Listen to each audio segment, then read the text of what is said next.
Looks like it's gonna rain. It does look like it's going to rain. Yeah, I wanted to check the radar, but I didn't get to do it. All right. It poured here yesterday. Yeah, I've been kind of keeping an eye on the weather myself because a buddy of mine, we want to try and I try to shoot at least one of my days off. Right now, the position I'm in as far as work goes, I have the weekends off. So I try to shoot one day and do something else the other day. Yep. And Did I get you by anything? I'm good. I still got my water. Aaron, you good? I'm good, thank you. And it's just like, I actually texted him this morning. I said, it looks like tomorrow, if we go south and east, like in the Jersey, there's a place I shoot at in Jersey. It looks like we got a very small window to shoot, but if we go north to one of the other clubs up in Pennsylvania, he's like, I don't want to drive an hour and 40 minutes and then it rain on us and not be able to shoot. So I said, I'll keep tracking the weather. Yeah. And that's clay, right? Yeah, Clay's, clay yeah. There's some kind of range around here that I've always wanted to go and we just haven't, because leading up to dove season, that would be really helpful for me because I'm horrible at that. And I think if you want, and when Jeff gets back, you want to talk about you because you're relatively new, right? Shooting? Very new. So I mean, I'd be glad to look at you and your gun, give you whatever pointers that I can give you to help you. So thank you. Yeah. I need all the help I can get. All right, I am back in salute. Had to Cheers. salute. You had to get it. I had to. Just had Do you to. want a beer or anything? no, actually, I'm a water, lemonade, iced tea guy. And I have iced tea too. If She you'd did like. make tea, so. Yep. I didn't have any artificial. Just have the real sugar stuff. That's the best kind. Yeah, it is. Are we on? I am. I wrote I wrote stuff down wrong, so. Oh. Excuse me, I'm going to turn my mic down just a little bit. There we go. Steven. Yes, sir. Biello. Yep. There we go. He said it He's right. got it right. I do. Thank you. And Karen doesn't believe me, but being dyslexic, these are the problems. When someone's dyslexic, they have issues, especially with Italian last names. Nick, how do we say Nick's last name? Yeah, I forgot already. Oh, come on. Castigliano. Castigliano. Yes. I've called Nick Castellano forever. Sorry, Nick. Why didn't you ever correct me? So, I have a friend of mine, his last name is Nota Francesco. Oh, geez. 15 letters in his last name. I would butcher that. We just call him Notes. It's Yep. easier. Yep. well, Stephen, thank you for taking the evidently what turned out to be a long drive. Yeah, a little bit longer than I thought, but I'm here. We appreciate it. Thank you very much. Yeah. I'll let you. I'm going to let you talk about where you're from, and then I'm going to. There's actually a really good story in here with Karen also. But please tell us about yourself. Where you're from? Okay, I'm from Philadelphia. I live in Philadelphia. I do everything else outside of Philadelphia. Mm-hmm. So down at Molly's a lot on the Eastern Shore, whether I'm shooting sporting clays or hunting down there with a couple different people I've met over the years. I hunt Jersey, Pennsylvania, Delaware. I drove out to North Dakota last year to do 2 years ago now, to do some hunting, that kind of stuff. So I'm a country boy that lives in the city, and I don't know how that happened. On Broad Street. On Broad Street, yes. On Broad Street. Is the Mushla still there? The Mushalu's still there. What is that? Oh, what is the Mushla? The Mushalu is a big old sailing ship that is now a restaurant. Oh. So, and that's a few blocks. Well, it's about a mile plus away from me. It's on Delaware Avenue, right in the Delaware River. Oh, really? So, yeah. Is it still called Penn's Landing? Still Penn's Landing. Okay, still Penn's Landing. There's a casino there too, right? There's Live Casino, which is within walking distance of my house. Oh, wow. So, Okay. I do think that I think it's across the way in Camden. It's changed names. We saw Chicken Fried. Zach Brown Band? Yeah, and it was I think it was the BB&T Center. But I think that's right across. Yeah, but it's right on the water, but on the Jersey I haven't had. That's over by the Camden Aquarium. Okay. And I haven't really heard a whole lot, but I'm not fine tuned into that world anymore. Right. So, but yeah, there was a lot of good events down there over the years. Yeah. So, here's I am talking slower today. I've really tried to work on that, but I still am all over the place. You were pretty close to the 95 overpass that collapsed. I actually drove over yesterday. So they've got it fixed. They got already? it fixed. Oh, wow. I had to go up to qualify for my yearly qualification for the police department. Right. And I'm vexed as to how I'm going to get up there using another road besides 95. Super easy 95. I'm a mile away from the 95 entrance where I live. Just get on 95 north, and away I go. And next thing I know, I'm checking my phone, and I had to be there for 4 o'clock. I'm always early, except trying to get down to you guys. You're fine. It was fine. So, and It's not a problem. next thing I know, they're driving a fire truck over it with the Philly Fanatic and Gritty from the Flyers and the Sixers mascot, and I'm like, it's open. So Nice. that's the way I went, and it was open. It was smooth. It was a smooth transition. Coming home was a little bit of. It's interesting because that's the exit right where they built that at, where I get off to go towards the police academy. Okay. So coming home, it's now just one solid wall. So they have to figure out how they're going to. They said they're going to work from the outside in and recreate that tunnel Okay. for the Oh, streets gosh. underneath. I saw recently, wasn't that long ago, I saw a aerial, like a drone shot that they were kind of still cleaning it up, but they were working fast on it, but cleaning it up. So that was kind of on my radar when you said Broad Street. I geographically, I thought you were halfway close to them. Yeah, it's not really that far. I mean, so it's almost a daily run. I get off to go to work an exit or two right before that, but to go up to the police academy, we have the way our academy is broken down. We have a training center, which is where the new cadets go, and we do our continuing education classes at, and then we have the range, which is actually the old academy, the academy building that I went to. But they kept that for the range, and they got a couple other units in there now. Our highway patrol unit, our special weapons and tactics unit is in there. I think K9 and the bomb squad are in there. Wow. So, yeah. So I zipped up there last night, and then coming home was a breeze. It was nothing. And so. You said 95. I'm so old. 95 northbound, it stopped just above Widener College, and you had to get off 95. And then I can remember it went a little bit further on up to like, I can't remember. It was just like south of the airport.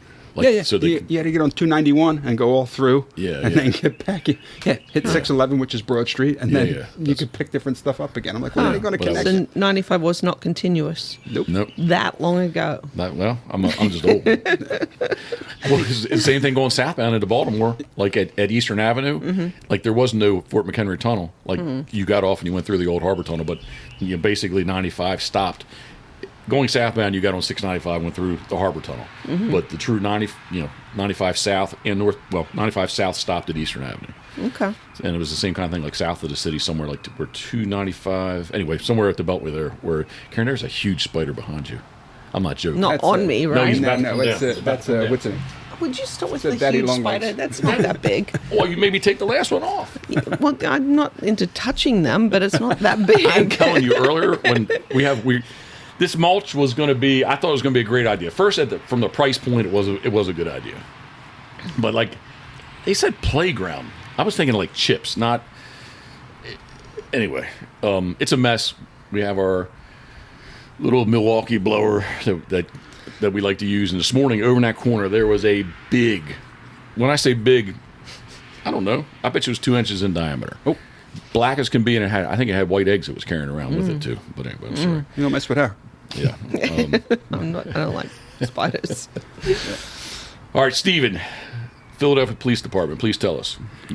In my 30, going into year 34, starting in Wow. August. Wow. So Congratulations. Congratulations. Thanks. I'm currently a lieutenant. I work with the Special Victims Unit, and I kind of oversee I do oversee the child abuse section.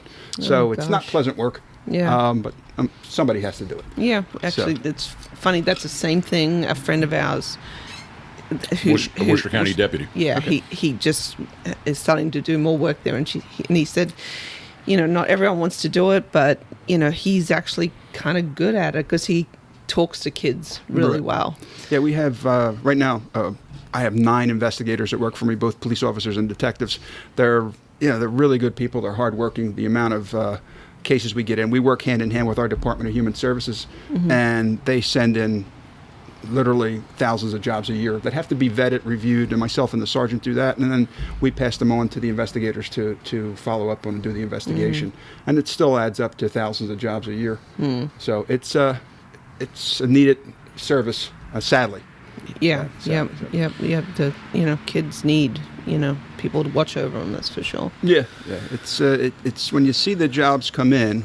I had somebody yell at me one time because I called his case a job, but for us in the police world, Sure. it's lingo, it's a job, and the investigations come in. You don't realize that it's so prevalent and there's so many. So, Sad. Again, sad. Yeah. Yep. I'm going to switch gears a little bit. Karen loves handguns. Can we ask what you carry or what your favorite handgun would be? I carry, for work, I carry a Glock 17, 9mm. When I started the department, I carried a Smith Smith & Wesson Model 65 337, but we had to carry 38s. They actually gave us 38 plus Ps. They worried about over penetration with the 337 mags. I like all kinds of handguns. I just bought back in April and finally got to shoot it last weekend, a Walther 22 mag. And what a sweet shooting gun! That loud, a lot of bark, but no bite. I had my son and a friend of his shooting last week with it, and just loved the grip on it. So, but I have them all. I have from 22 mag 22s up to 44 mags. Okay. So, Thank you. So I need to restart. I'm going to restart and say, since two of us, not me, but two of the three of us have Molly shirts on. Steven, this Pitboss podcast is brought to you by our very good friends at Molly's Place Sporting Goods, easily found on Route 213 in Kennedyville, Maryland. MyMollys.com is where you can fuel your adventure. You go there a lot, right? Yep. Last time I was there, David was nice enough to sell me a $2,700 sporting clay gun. So, David was very helpful. You're referring to David from Molly's. David from Molly's. That's how he likes to be referred to. So, David from Molly's, thinking of you, we are. That's a good guy. Next up, Dirty Duck Coffee. What did we go with this morning, love? You said it was new, and I never bothered to look. You told me it was it's a medium roast. It was good? Yeah, I liked it. Yeah, it was good. You did good. Yeah. Yeah. Still some news there we can't talk about, right? Right, not yet. Not yet. Getting closer, though. Yeah. Okay. Because it's getting close to July 1st. Okay. Means Very it'll be official summertime. Nice. If it's not already. It's a humid one today. It is humid. Thankfully, the two fans are keeping me halfway cool. Buck and Jay, Dirty Duck Coffee. Guys, thank you very much. DirtyDuckCoffee.com. Who should we go with next? Our very good friend Steve Hoover at Duck Water Boats. All the way out from us in New Philadelphia, Ohio. Steve, thank you very much. DuckWaterBoats.com. Love, we own what? We own what? I'll say it again. We do this stuff. Come the on, world's largest? There you go. All right. There you go. We're still talking about duck water boats. Okay, I thought you were moving on. I'm like, well, Hey, I had somebody ask me does this to me. what motor do we have on that? Just so everybody knows. Suzuki. What size? 350. And what's unique about it? The Duo Prop. There you go. I'm proud of you. I'm very proud Phew, of you. man, he tested me. Steve Hoover, thank you very much. Next up, we did not use it today. What's that? We didn't use it today for breakfast. No, we didn't. But no, because I had to go walk and burn off all the other times I've had it. But I found a really good recipe that I think is going to go. It's going to be more than just biscuits. Okay. We're going to add some protein to it. I think it's going to work to it, and we're going to have to do a test run, a little R&D to see if it works. But okay. More R&D calories. We're going to need to thank John Paul and Jay from Duck Blind Bistro. Yep. Took me being dyslexic. I had trouble with that bistro part, didn't I? God, someone please help us and just nip this whole dyslexic thing in the bud. maybe it's the O's at the end. Could be, very well could be. And lastly, but not least, Steven, you frequent this sponsor also. At the corners of Route, he's looking for. He's. I'm going to give him help. Okay. At the corners of Route 589 and Route 50. Crabs to go. There you Yes. go. See. Mark, John, Dan, guys, thank you very much. We've I guess there's a little price savings in it, but we keep looking for. We want to get cold crabs. Yes, we want to get the cold crab special. Yeah, the hot steam crabs is what everybody always talks about, but actually we like to get them. They're a few dollars cheaper, but we like them cold. And I even told you the other day we should just get some steam crabs, throw them day before, get them hot, throw them in the refrigerator, and enjoy them the next day. But they they pick better. I don't know that they taste any better, but they definitely pick much better, in my opinion. So, Yeah, very tasty. crabs to go, guys, at the corner of Routes 589 and Route 50. Crabstogo.com, guys. Little thank you Red very Hut. much. It is. I remember when it was just this is their 30th year. Wow. But so I wasn't there in the beginning, but about 1996, 97, I remember that it was basically just like a carry-out stand. It wasn't much bigger. All they did truly was just steam crabs. Maybe had some other things in there, but I remember them just steaming crabs. crabs. Coming from Philly, do you like steamed crabs? Yes. You do? Yes, we're a very big crab family in my house. Okay. Just want to, not that I'm going to throw an extra plug, but a friend of mine that I worked with, we were talking about this. And I'm going to stop you for a second. For those who are not watching on YouTube, you are holding up what I'm going to assume inside is a Crabs to Go gift card. You got it. There you go. So- Nice. And we were talking, and coincidentally, he said to me, I'm going down to Maryland. I'm going to get some crabs. I'm going to spend a couple days in Maryland. I said, Maryland, when you headed? I was down Route 50 going towards Ocean City. There's a place I stopped at. And I went, is it Crabs to Go? And he goes, and I'm start talking because he wasn't exactly sure. And I said, Red, that's the place. That's the place. So when he came home, I have no idea how much it is, but... Awesome. It's a Crabs to Go gift card. Very cool. I know the envelope, and I assume there was a gift card inside. Yeah. So Yeah, it's, good for you. because of you, Jeff, actually. That's the reason I found it. And I made a special trip. I will travel for food. it's a good place, man. I thought about this morning. I had to go do a quick run and take care of some stuff over that way for my mom and all. She's still over there. And I did think this morning, Karen, about the Breakfast of Champions. We have not done that in quite a while. Have you tried the single fried oysters? The first time I went down. Oh my gosh, it's so good. John on Sunday morning. John would have the fryer ready for us at 9 a.m. and we would get those bad boys. Yep. It was. Homemade tartars. Well, first off, the oysters are just top notch. Number Yeah, one. they are. Number two, homemade tartar sauce, and number three, John has given us the secret tweak of the cocktail sauce. It's like Pavlov's dog for me. As soon as you say that, I tell you. Steven, I've been doing a little reading. Karen even asked me, NSCA Level 2 instructor. Well, first off, I assume NSCA is National Sporting Clay Association? You got it. Yep. Okay. National Sport Clay Association. Okay. So I started shooting shotgun at a very young age. And thanks to my uncle, who's Uncle Vero, he's going to be 90 next month. And Happy birthday. thank you. I'll relay it. I'll show him this for sure. Good. And I used to shoot trap, used to shoot some skeet, and I was always a bird hunter. And I was at a club, like a pheasant club, and the owner of the club said to me, hey, did you ever try sporting clays? We put a course in. So I shot it, just a hunting gun, and I'm like, this is really cool. You know, he was looking for more use of the property, because once the season ends in most of these clubs in April, they close down. You know, they grow crops, do whatever they do, but they're always looking for more income. So I shot it occasionally there. Talked to my uncle. I hadn't talked to him in a while, and somehow we got on the subject. He goes, oh yeah, I shoot that. I shoot it at this club, at this club. You remember old J&P's down? Yes. Off of, Yep. So J&P's, and so I went with him one time, the first time, at a club in Jersey called Cedar Creek. And I borrowed a shotgun. I didn't even take. He said, I'll bring a gun for you. And I shot relatively well for the first time. It was with his friend Ross, who has since passed away, but I was hooked. So right away I start looking, using some of my older guns, not a specific. You can shoot it with any gun as long as it holds 2 shots and it's safe and functional. But I, of course, wanted a sporting clay gun. So his friend Ross was nice enough to sell one to me, and started going, and a couple of my friends start going. And as we're working along, I'm progressing pretty well. I took a couple of lessons with some big name instructors that we're lucky enough to have in the Jersey, Delaware, Maryland area, and I just really liked it. So now my friends are shooting, and they're starting to, everybody misses, and I'm giving them corrections. And a couple of them said to me, you're really good at that. You should be an instructor. So I looked into it, and as luck would have it, a gentleman that I knew from Lehigh Valley Sporting Clays had purchased his own club a little further north in Pennsylvania, and he was having a level 1 class for an instructor. Took that, passed it. Roughly 2 years, almost to the day later, they offered the level 2 instructing course. I took that, passed that, and I started instructing shortly after I got my level 1 certification. In the meantime, I always like to do something more to build my own education and can pass it on to my clients. So the NRA shotgun course came up. Took that. That was easy compared to the NSCA. Now there's level 3, the NSCA, National Sporting Clay Association. They changed the qualifications, so to speak, for the level 3, and that's which is the highest you can go. And I don't shoot competitively. I just don't have the time nor the money.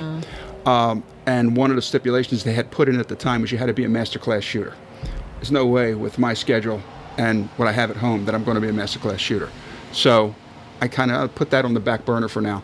And there's a gentleman out of South Carolina, Dan Schindler. He has a really progressive school, the Paragon School of Sporting. It's a 6-day course, and any of these certifications, you're not guaranteed to pass. Rather, you can fail, and you lose. It's a good chunk of money. Yeah. So I took Schindler's course, which is 6 days. It was down in Virginia, the Primland course down in Virginia. We stayed in North Carolina. Wow. And passed that. In the meantime, I took a mental management course with an Olympic gold medalist, all that kind of stuff.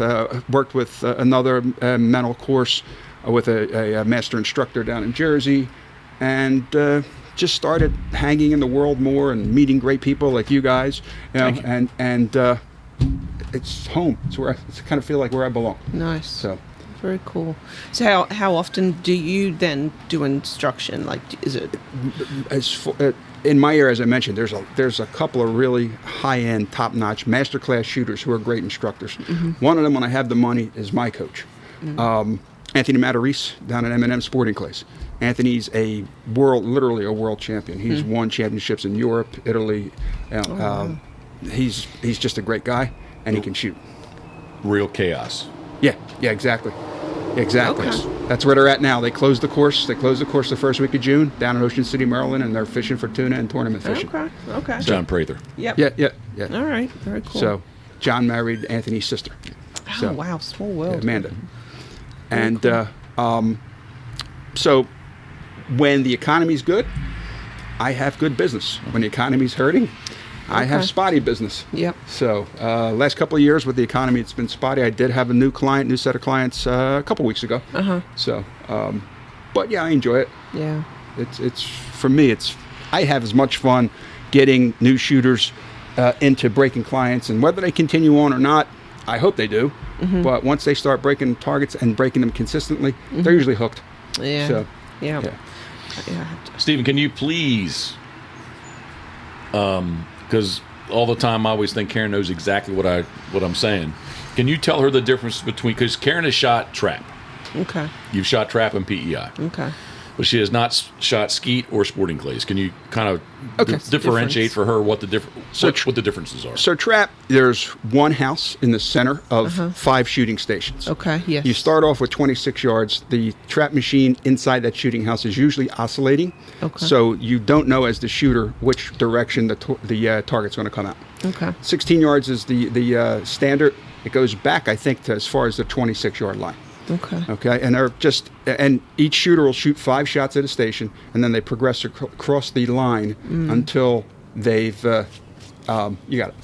until they all shot 5 shots and finish with their box with 25 shells. Okay. Do you recall like remember the concrete, how it kind of came out from the trap house? Yes, I do remember. Yep, I can relate to that one. Okay. So skeet is basically a half moon. Okay. When it first was developed, they used to call it round the clock, but then they realized they were kind of shooting at each other, so they folded the course in half. Okay. So you have just picture a half moon with a block in the center. Okay. So you have station 1 through station 7, and then station 8. You shoot. There's a high house with station 1, a low house with station 7. You start with shooting a single from station 1, and then a single from the high house, a single from the low house. Then you shoot a report pair. Bang, bang. Okay. Do that from station 2, same thing. And as you move across to get to like station 4, you just go into singles. Actually, from station 3 on, you go into singles until you get to station. I haven't shot skeet in a little while. 1, 2, 3, 4, 5. Until you get like station 6 and 7, then you start shooting a single and a report pair from each. Okay. And then when you get to station 8, which is dead center, and the targets are like screaming at you. They're high. You're not going to get hit with them, but you shoot 1 low house and you shoot 1 high house. Now, if you're perfect through that and you've shot 24 straight, then you have to shoot another one. I believe it's your choice, either low house or high house, to finish your 25. Okay. A report pair. Okay. Report pair is bang. And actually, it's ski day. You kind of call it. I'm so used to sporting clays ingrained in my brain. So report pair is the report of the gun. A second target is thrown. A simul pair would be you press one center button or both buttons at the same time. There's 2 targets in the air at the same time. Oh gosh. So I would miss both probably. Yeah, they're fun. It's tough. They're fun. Well, skeet and trap are very, very. You can almost train your brain, memorize the leads. And that's why people shoot 1,000 straight in trap.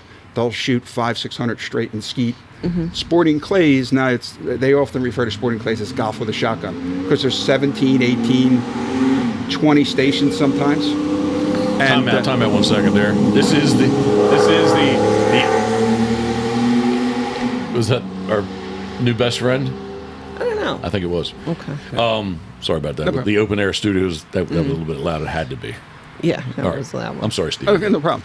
So they call it golf with a shotgun. Okay. So it could be 17, 18, 20 stations, as long as it adds up to 100 shots, 100 targets that you're addressing. You can shoot 50. Some clubs shoot, like I just shot down at Pintail back in June, Pintail Point.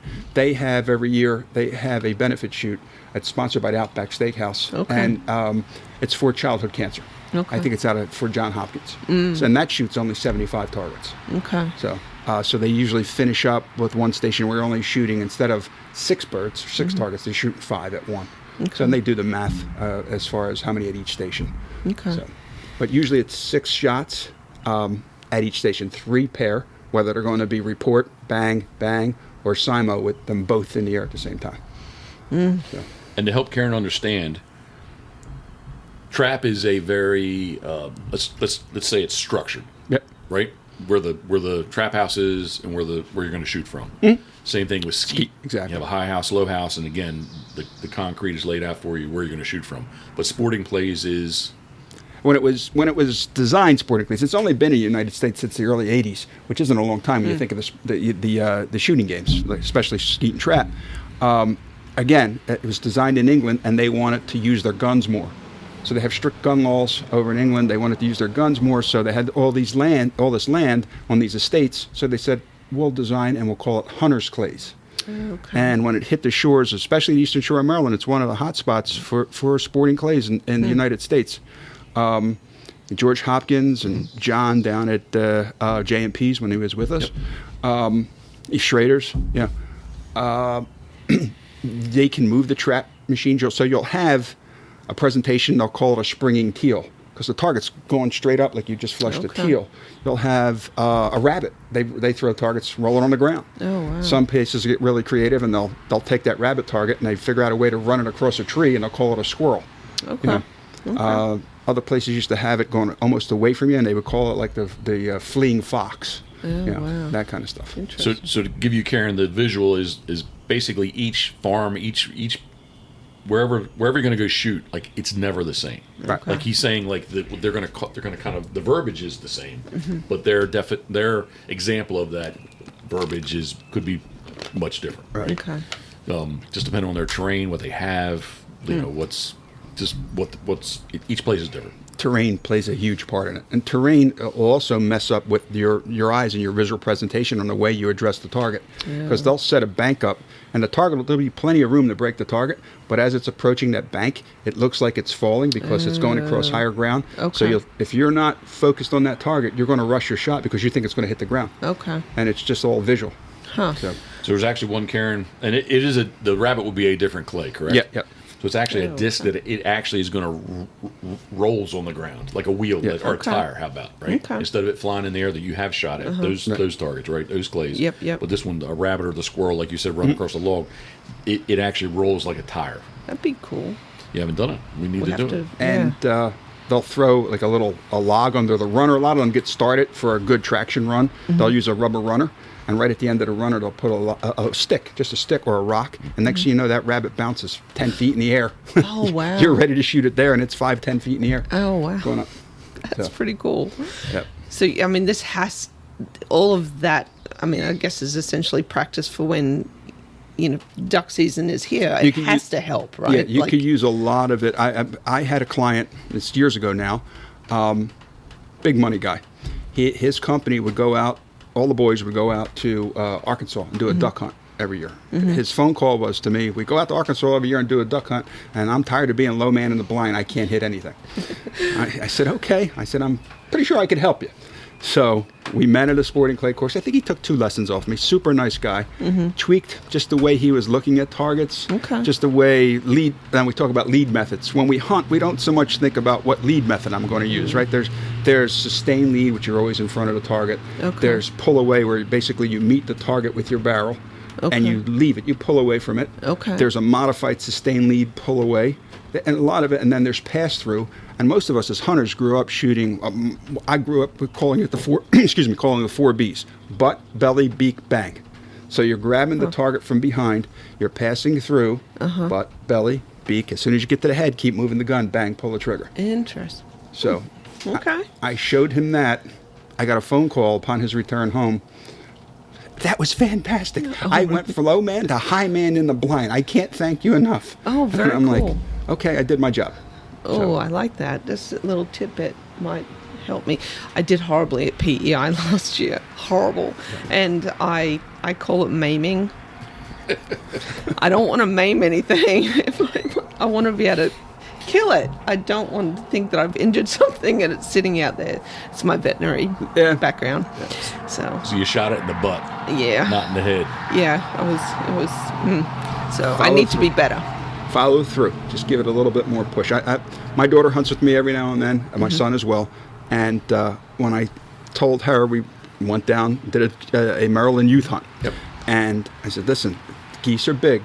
People don't realize the amount of speed they generate with one set of wing flaps. Okay, so when you see that goose coming into the blind, I said, like, start at the base of the neck and just pass through the head and stretch another full length of the base of the neck, from the base of the neck, and pull the trigger. Okay. The guide said to me, I should have known it was your daughter because she was dropping birds left and right. Really? So, Interesting. Okay. a lot of it is eyes and your relationship to your mount on the gun. You know your eye dominance.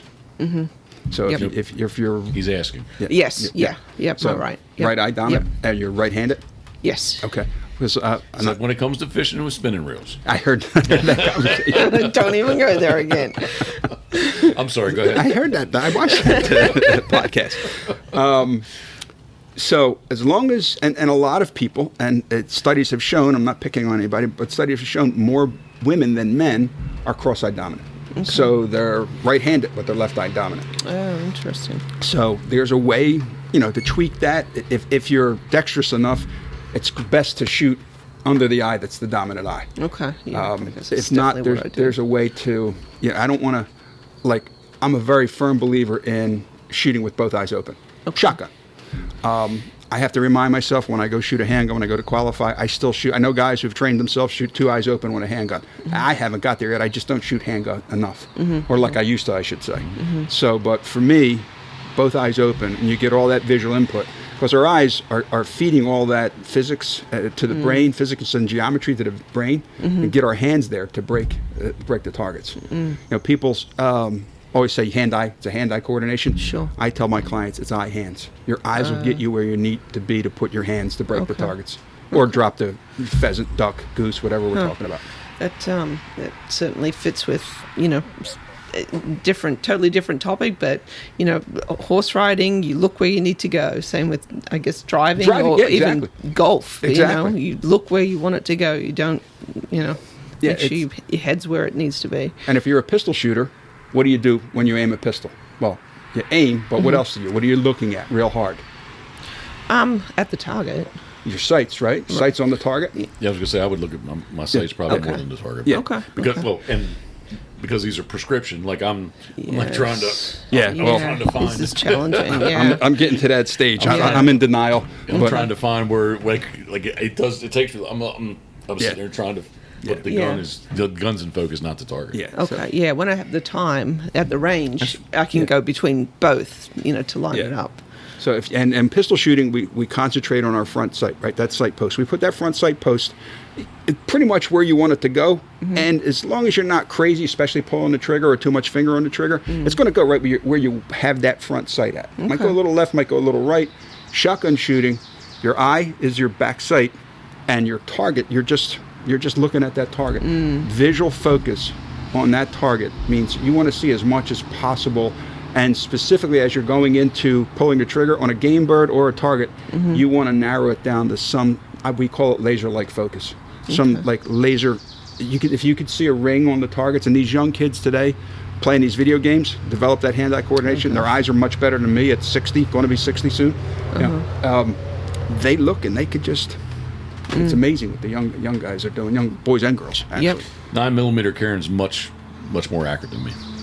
Yeah, the range. There's no stress. There's no pressure there. Another fact, the studies show women are actually better shots than men. So, yeah, Well, it's just fun. I love Definitely it. with the handgun you are. yeah. So we have, what is that tail, the hitch slinger thing that we have? What is that? That would be basically just a clay target thrower. Okay. So instead of using a hand thrower, Right, it's the a spring spring loaded. thrower. Got one in my It's garage. Yeah, so instead of using like the chuck it, so they make a chuck it more or less, you'd put a target in, you can hand throw it. It's probably where the chuck it came from, honestly. Yeah. But yes, the one we have would be mounted to a hitch that you would spring mount. Okay. And they have great purpose, those, either spring machines or the ones you have at home. If you have the room, especially if you're a hunter, and a lot of times your courses, they're busy, even during the week, and they have their set rules because it's all about safety, correct? So, but like a waterfowl hunter, like most of the time, like the guys on your boat, Jeff, they're shooting from a seated position, correct? Yeah, and I always try to, I won't say preach to them, but I was like, guys, just, you don't have to stand up, but just get your butt off the seat, right? Yeah. Because I've actually, anyway, yes, they generally are seated. They are seated. They are sitting on a seat, but I do say, man, get your butts, if you don't feel comfortable standing up, just try to at least get your butt off the seat. And I know you and I went back and forth when I start following you on Instagram about your shooters. I would say, tell them to give them, and you're telling them, lead it. Yeah. But when we shoot shotgun, especially shotgun, it's not arms and shoulders. It really starts in your core. So like if you're shooting like an upland situation or at a sporting clay course, skeet, trap, your move starts from your feet basically and comes up.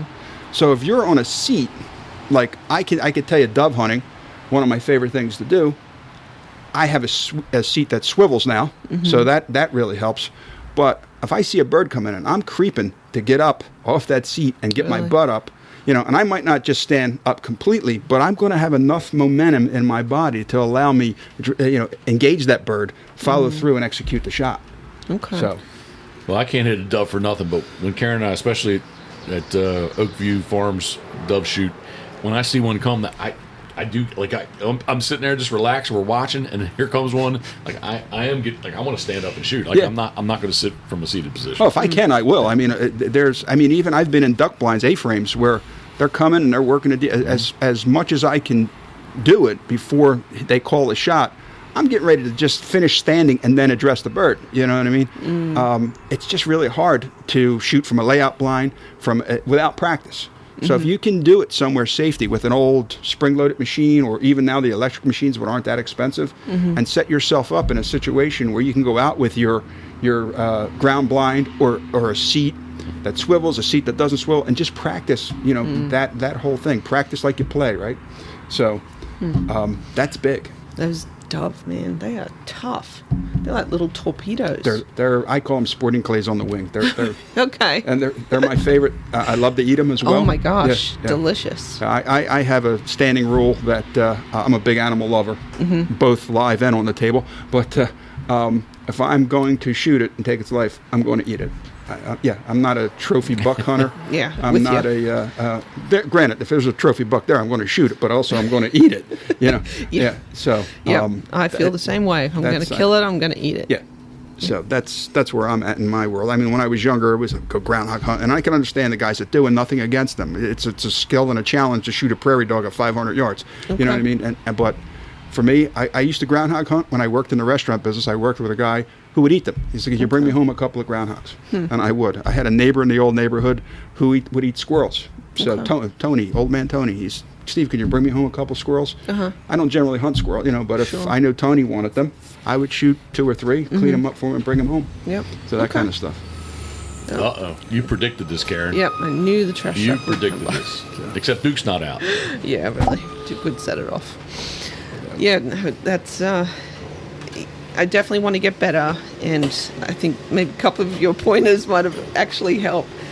We were members at the local range. We kind of let that slide by just because we're so busy. We don't have time to get there, but we need to find a big field somewhere. Well, really what we need to do is go down to, and we have not done it, is the Assateague sporting place. Yeah. That's what we need to do. Is Have you right been outside. No. It's in Berlin, like southwest Berlin. Okay.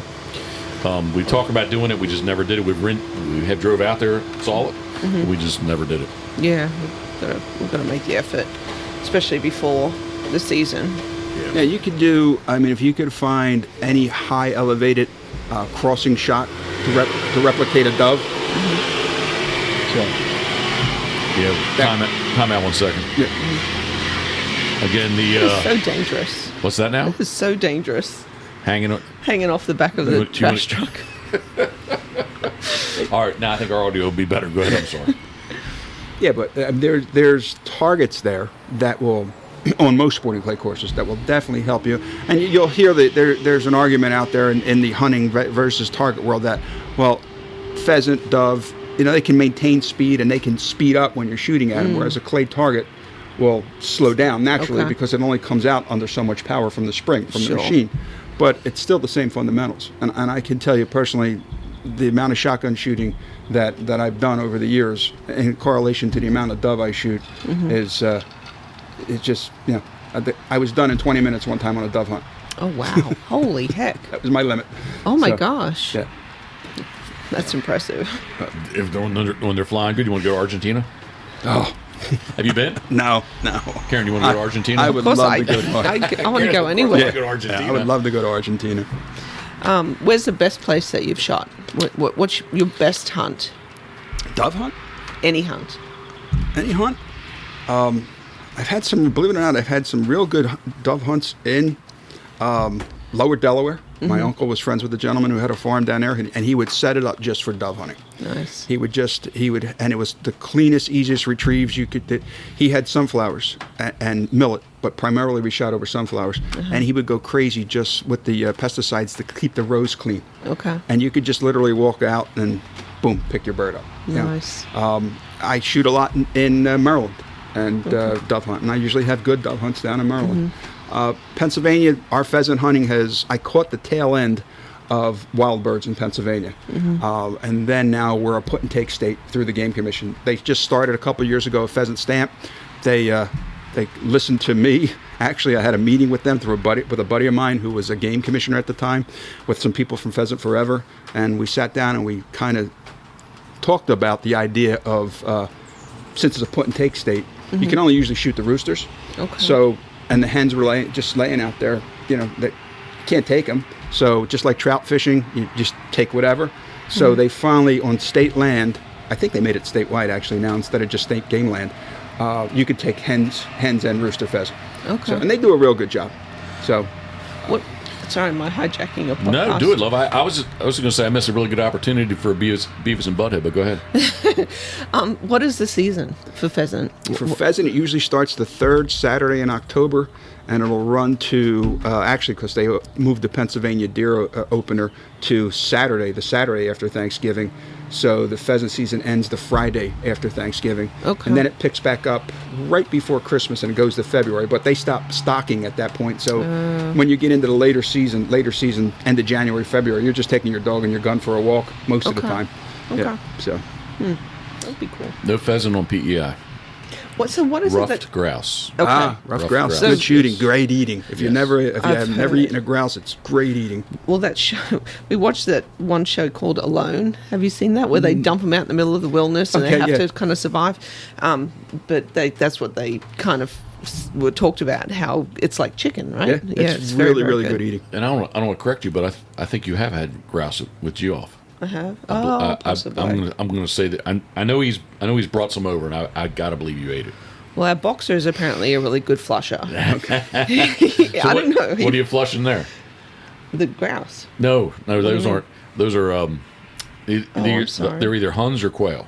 I can't. Oh, they're a little kind of grayish. I think that Slate quail, if they're I think that they're Hungarian. I think they're partridges. partridges. That's what it was. Yeah, Yeah, I Huns. think that's what he said it was. Yeah. Also good eating. And they have little cubbies at Shaw's where we stay, and she goes out and walks around. It's kind of it's kind of has agricultural fields with some woods, but like she goes and they find them. Yeah, the boxer that will bite you. He can find them. I don't know. Good. I was hunting one time on a game land in Pennsylvania, and I see this German Shepherd coming through the fields, and we're out hunting. Yeah, and then I see the hunter come up, and I went, "Best hunting dog I ever owned." Oh, really? Yes. Okay. Yeah, because finds and retrieves, best hunting dog I ever owned. I love seeing, the uncommon breeds out hunting, like the pit bulls, What's your VCA story? Oh well, so Duke, he was supposedly a boxer, purebred. Came in. The owner had tried multiple things to, kind of control him. They had young kids. He had a trainer work with him. They neutered him because he was just becoming more and more aggressive, or protective, turn aggressive. And he came in to put him to sleep. He felt like he had tried everything. He didn't want to adopt the dog out because he was afraid of what might happen. Came in, I talked to the doctor. I said, he's 2. Please, I'll try and rehome him. Talked to the owner. He signed him over to the hospital and called Jeff. I said, there's this dog, and I know we don't need another one, and we had the one dog she was kind of in end stage cancer, so we didn't want to put her through any stress. And anyway, Jeff came by and met him at the hospital. Anyway, long story short, he came home with us. And okay, that's a great story, and I didn't want to interrupt you, but okay.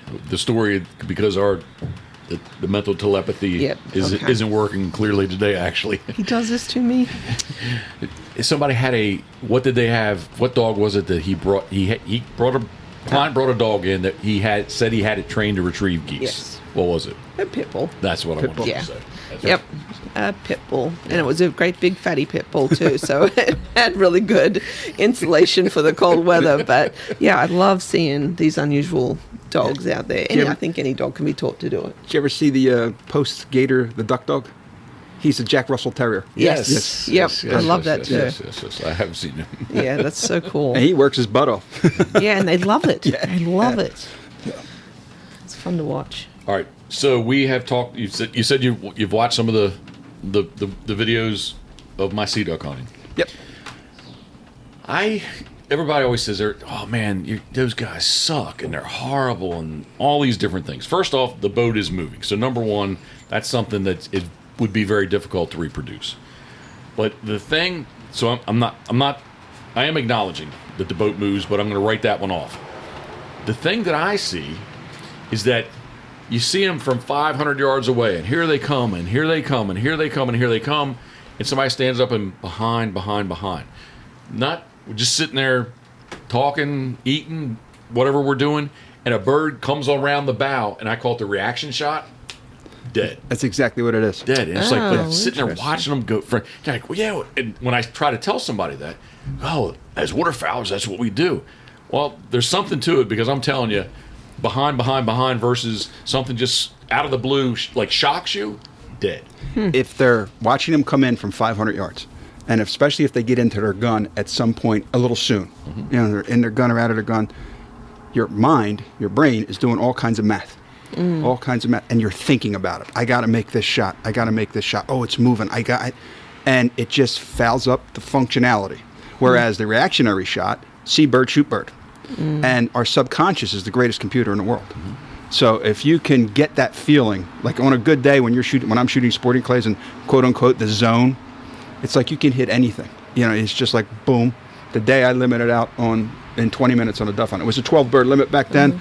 The birds was the first time I hunted over actually a Mojo electronic duck, and the birds they were coming in. And I basically, bird, boom, boom. That kind of thing. When you see a bird coming in from any distance, and if you put that, as soon as you put that gun in front of your face, and the bird's not ready to be shot, your brain is going to start doing that math, and the shot's going to develop, and then it's going to overdevelop, and you're going to end up missing, probably behind.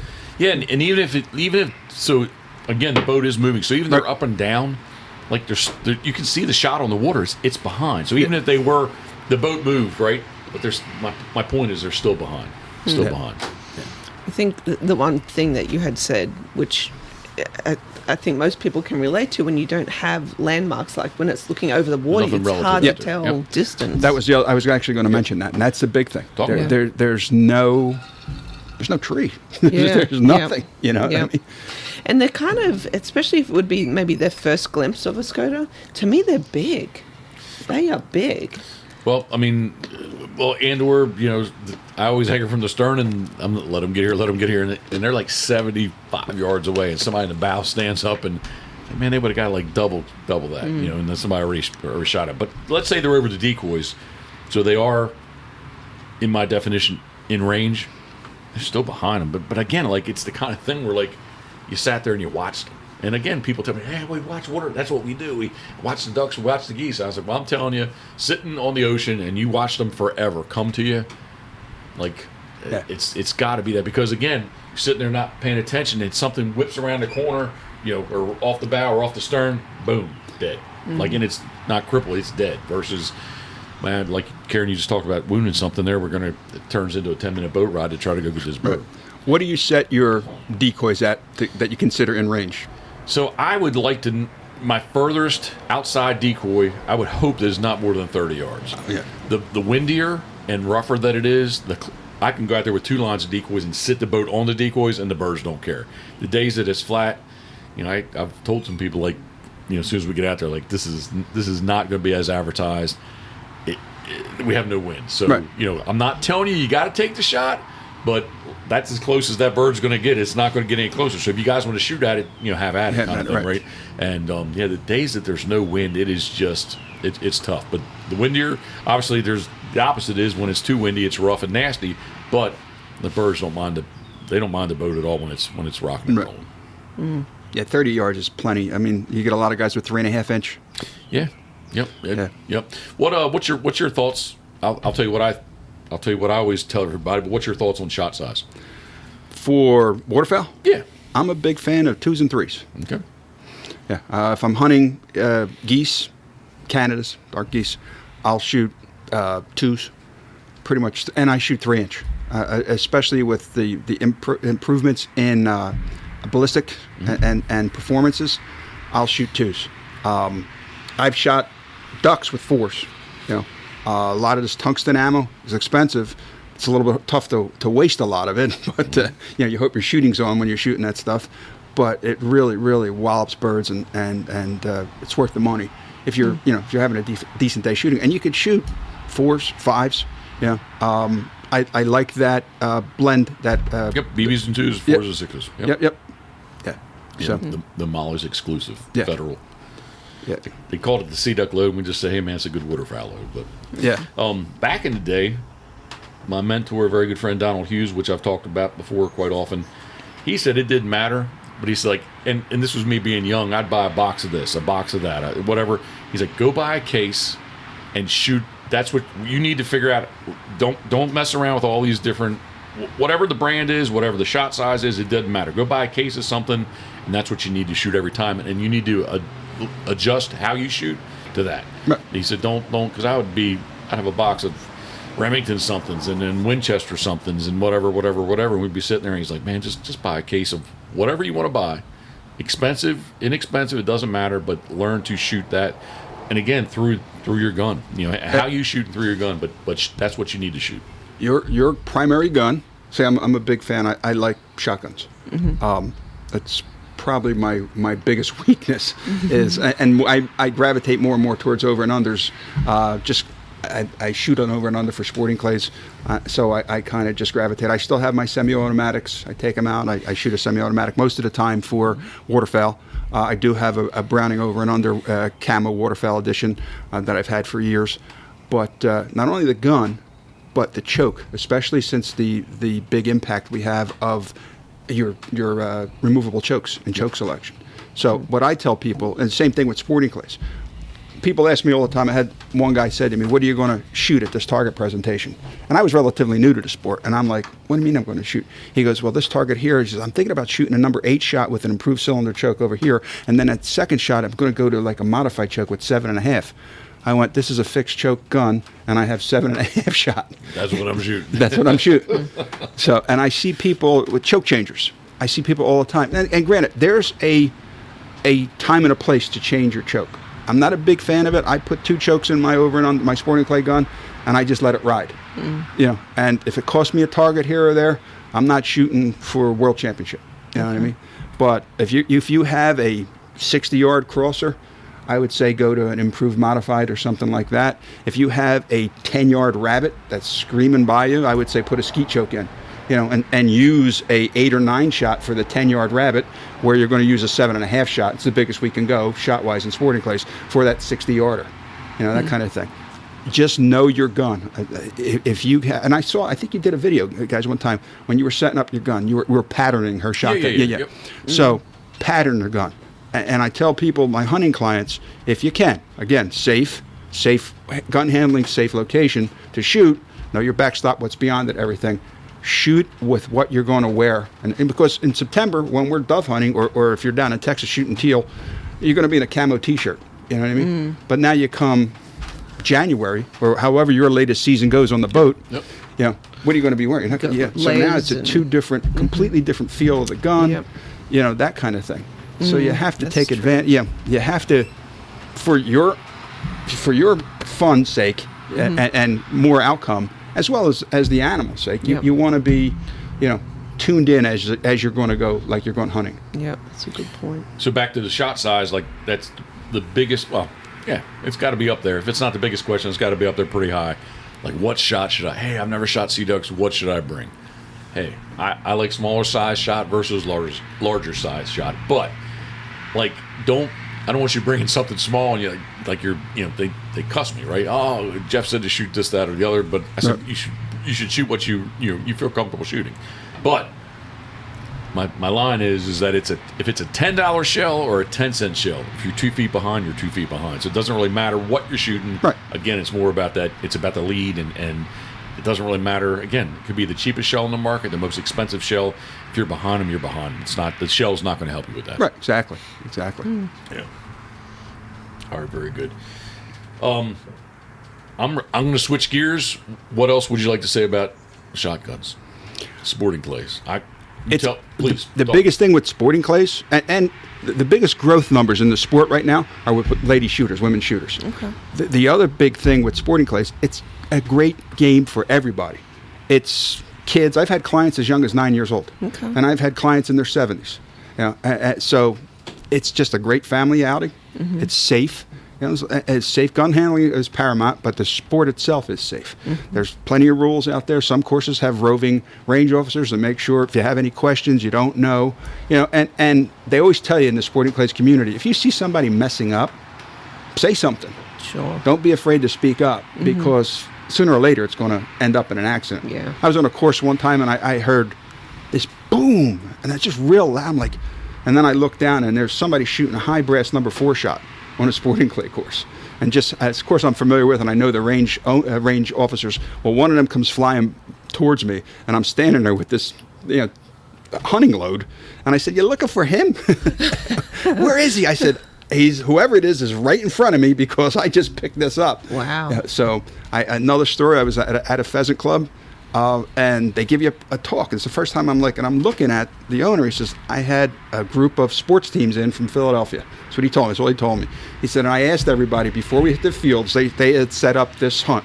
So they had hired the guide and the dogs, the whole 9 yards. He says, everybody have number 6 shot, number 7.5. They were hunting like chucker, partridge, and pheasant. And one guy says, well, I'm not exactly sure what I have, but I have shotgun ammo. So she said, it was actually a woman guide. She said, let me see what you have. He had slugs. He had shotgun slugs that he was going to load into his gun and take out in the field. So, yeah. So, much like the snakeheads, Karen's after this, she's going to say, where can we go? Where would you say for Karen to go for the first time to experience her best experience with sporting clays? Where should she go? Sporting clays? Yeah. I'm a big fan of Schrader's. Okay. Right down here on the Eastern Shore. Hopkins. Hopkins is a great course, very challenging, challenging. But there's something there that you could find that you would, can break consistently. You know what I mean? You know where Schrader's is? Mm-hmm. Okay. It's in the Molly zip code. Okay. Yeah. So, guys, if I'm available, let me know. I'll come down. All right. Yeah, I'm because gonna this take was you up going on to be. that. She's going to be like, I want to go do this now. Well, especially Should she shoot 12 gauge or 20 gauge? I would recommend. What do you hunt with? The 20. I much prefer the 20. Then shoot a 20 gauge. I shot. Well, the 28. 28? Well, we have a 20. Have you shot the 28? Yeah, okay. I did. Yes, you did. Yes, It was very nice. Yeah. I shot last week at one of the clubs in Pennsylvania. Changed owners. They had the new owners. Super nice guy. super nice family actually, had their grand reopening under the new name, new ownership. So I went up, met a friend of mine, and I bought my 28 gauge. And I'm a big fan of 16 gauge.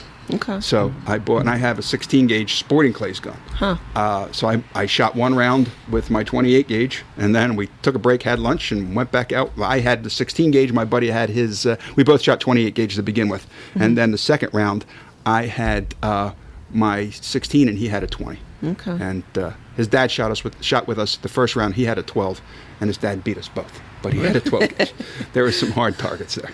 Yeah, I was surprised actually the 28 it wasn't, I call it smooth, as the 20. I actually prefer the 20, but the 28 is just nice lightweight, Yeah, it's not heavy. What gun is the 28? Benelli. The Super Black Eagle 3s. Yeah. Okay. Yeah. I just bought the Benelli Ethos Sport Okay. 28 gauge. Yep. Okay. That's what I have. Nice light gun. So I call it a one-hander. Yeah, it is easy. You carry that all day if you were hunting, anything. But if you were like upland hunting and walking after quail or something like that, you carry that all day. Easy, yeah. Nice. Yeah, no, we will have to find some time, right? Especially before we go to Canada, I would like to. Yeah, sure. Yeah, have some practice time. If you have one of the guns here, I'd be glad to look at you just to see your mount and see how it fits. She said, should we get a gun out? I was like, no, Karen. You can do it inside. I don't know the neighbors. I don't. But we won't fire any shots. But I can look at you and we your have gun. our resident police officer across the Mark road. across the street. He always has his SIG on his side when we see him. So, He has his own range back there. There may be a few nice. loaded handguns right here, close anyway, right? Karen's. Yeah, we both have our Closer than you license. think. Yep. Yeah. Both have our licenses. Yeah. All right. Can I switch gears? Go. I want to talk about Philadelphia. Yeah. Okay. So I want to go back to the whole Route 95 thing. I spent my weekends in Woodland, Pennsylvania. Okay.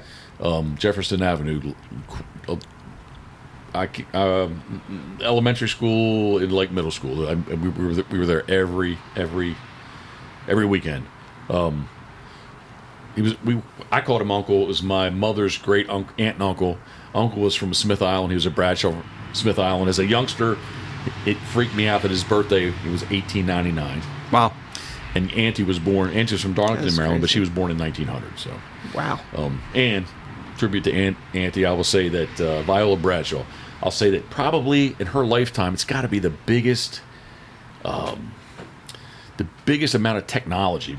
She was born when they didn't have electricity, and when she passed away, there's the World Wide Web. Like, she saw like from the Great Depression to on and on and on. And they worked at Eddystone Print in Woodland there. So, that said, we want to know what we have never. We've never. I have not. I don't think you have either. What's that? The best Philly cheesesteak. Okay. There's the tourist cheesesteaks, This is what we want to know. which you'll hear Pat's and Gino's every time there's a major sporting event in the What's city. the one that's in the middle? Passyunk Avenue. So Passyunk Avenue. Yes. And then on one side of Passyunk is Pat's, the originator of the cheesesteak. And then right across the other side is Gino's. That's basically the area I grew up in. Okay. It's within walking distance. I grew up in what's called Bella Vista, beautiful view, but it's a very easy walk from the area I grew up in. Spent a lot of time there. I grew up a block or two away from 9th Street, where if you saw the Rocky movie, he's jogging down and they throw the apple or tomato at him, whatever it is. Yep. So, funny story, when I was in the police academy, I had to start jogging, and I still lived in that area. So I developed like a 10-mile routine, and I would finish it coming down 9th Street, except they were throwing rotten fruit at me when I was coming down the street. And I knew a lot of the guys, and it was like, "Hey, Rocky!" and they're throwing crap at me. And I'm just like, "All right, Steve," and another Stevie. "All right, Steve," you have to do that kind of stuff. That's mean. Yeah, but so there's a lot of smaller shops, not as well known. Yep. But they have fantastic cheesesteaks. There's one, I don't know the owner. Can I throw him a plug? Yeah, please. But Yeah, it's please. called Angelo's. It's right on the corner of 9th and Fitzwater. It's basically really in the old neighborhood, right down the street from a great bread bakery, Sarcone's. Actually, I think they're part of the same family. His cheesesteaks are phenomenal. Really? There's a couple in my neighborhood, like down on, I'm south now, most near the ballparks, that are really good cheesesteaks. Just really good cheesesteaks. There's one called City Pizza, has a great cheesesteak. Surprisingly, it's a pizza place, but the cheesesteaks are fantastic. Another place called Steak 'em Up. Yeah, so that kind of goes hand in hand. Is Cheese Whiz? No. Okay. I've read a lot of stuff, and I was like, man, it didn't make sense to me, but I was like, I've read it. Man, Cheese Whiz, that's like one of the key ingredients to a true Philly cheesesteak. It's just, it is the signature, but I'm shaking my head because I'm not a American, right? Provolone. Now, white American or yellow American? You're only going to get white American. Okay. Yeah. Well, there's a little side story. I had two brothers who always come down from Philly, and they talked about Wawa. They got subs at Wawa, and I guess I can say it. What? They called it welfare cheese. Welfare cheese. The yellow cheese Makes great. That's not American. American is white cheese. That's welfare cheese. Huh. And welfare cheese makes great grilled cheese sandwiches. Okay. Yeah. That's what there you go. That's what they would call it. It's welfare cheese. Yeah, I don't know. In Australia, there is no cheese that's yellow like that. Yeah. You just would not find that cheese in Australia. Yeah. So it's welfare cheese in Australia too? No. Now that I'm comfortable saying welfare cheese? You don't get processed cheese. You would get Kraft singles. That's what you would have. Is that yellow or white? It wasn't the bright yellow that it is here. And we just talked about the color yellow 5 and 6, and how carcinogenic it is. So I shouldn't be drinking my Diet Dew? Yeah, no, you shouldn't. Do the do. It won't stop us. But actually, to go back to the cheesesteak. Yeah, do thing, it, please. The best cheesesteak that I like. Yes. Not to tap myself on the back.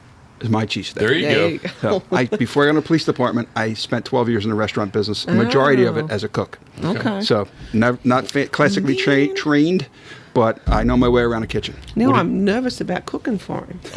What is your key to your best Philly cheesesteak? Good steak, good bread, and a little butter on your cheesesteak before you melt the cheese on it. Mm. Okay. Is a steak-'em true steak? No. Why did you answer not yours? No, there is. Have I eaten steakums and turned them into a cheesesteak? Yes. Would I prefer that over a nice piece of chipped beef? No. Okay, all right. Oh, Jeff and his junk food, man. Mm. What's my favorite? Oh, come on. What? I don't know. Way Gosh, you back got in the so day. many. Come on, wait. If I would say it was a bachelor night. Okay. Bachelor weekend, what am I going to do? You're going to do steakums and potato tots. Tater tots. Yo. All right. It's my bachelor weekend. Yeah. Yeah, we had bachelor weekend, and I got to enjoy it with you at some point recently. She says steakum's not real. You say it's not even real meat. I don't think it is. It's so processed. Yeah, it's just a processed meat-like substance. And it came from a cow, though, right? Somewhere. It's kind of like dog food. Like hot dog. Yeah. Like a hot dog? I guess. Like a sausage? Yeah. All right, so we can all say that then. All right. Evidently, Scrapple. Yeah, there you go. Steakum is. Steakum is real meat. How about this? It's like McDonald's. It's pure beef, not 100% real beef. 100% pure beef. Yeah. I think I ate scrapple, and then I made the mistake of reading the ingredients. And you didn't like it? No, haven't had it since. One of my favorite breakfast, anytime food, scrapple. Oh yeah. Stephen, you mentioned the stadiums. I've never been to any of the new stadiums. I've been to the Spectrum twice. Missed the Spectrum. It was a great place. Oh, I had really good memories of watching Hulk Hogan in the Spectrum. Yep, against the Iron Sheik. Yeah, just passed away. Yes, sadly.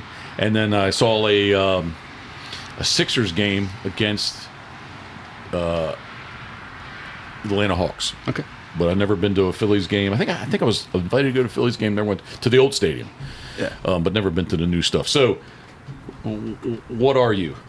You're an Eagle, a Broad Street Bully, a Philly. More of a Flyers guy. Broad Street Bully. Okay. Yep. All right. Okay. G-Off on PEI. Did you hear that? G-Off's a big Bruins fan. Bruins fans. In my world, my professional world, not my shooting professional world. So, I don't get to enjoy a lot of hot runs when they're on playoff streaks and stuff like that, because they're usually, if I'm not working it, and like this year on the Super Bowl, I was watching the Super Bowl and waiting for my phone to ring because I was going to have to gather my uniform. Right now I'm in an investigatory position, so I wear a suit and tie, shirt and tie to work. But I have to maintain a uniform because I'm a supervisor. So I'm just like, oh, here we go. And then like last season with the Phillies went on, and I'm like, okay, yeah. So I have 3 years left on the job. That's awesome, man. So if they could just hold off winning another championship until I'm done, and here's the biggest problem, and I chose to live there. There's no way for me to get home or in and out of my house because the parade goes right down Broad Street in front of my house. Oh, gosh. So great for seeing all the events and stuff like that, and if you wanted to walk to the stadiums, you could. I've walked to different concerts and stuff like the Eagles practice field. I walk by the Eagles practice field a couple times a week when I'm walking my dogs. Okay. So very cool. Yeah. So it's a neat location to live in. What I really like about it, like I said when we first started, is that I'm hardly in the city on my days off. I'm a mile from. I'm literally a block and a half from the entrance to the Walt Whitman Bridge to take me to Jersey.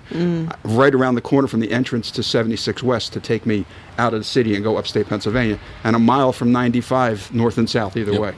So not a giant house, but it's a very well lived in house. There as you you go. and I. That's what you said. 100%. The south Broad Street area is very well developed in these days. Right? Yep.